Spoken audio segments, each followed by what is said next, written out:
O começo é legal e o fim pode ser também.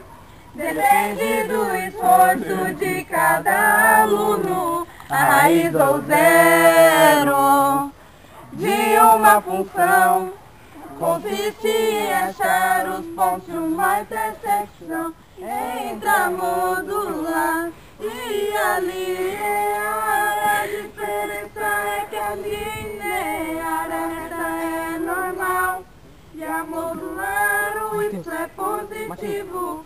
A conta muda sempre cada vez, mas depende de você.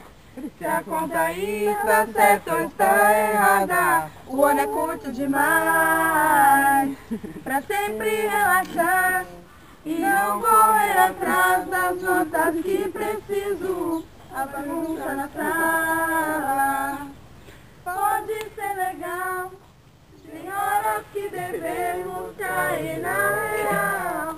Entre a facu e puxar a carroça, todo tempo pode ser demais pra quem sabe o que quer.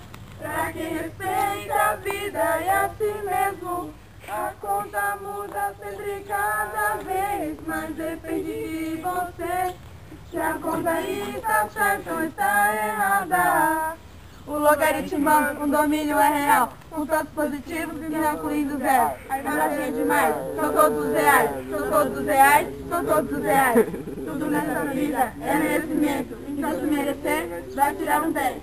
Tudo isso, com o atrás, entre 0 e 10, eu fiz compassar. Uma mais!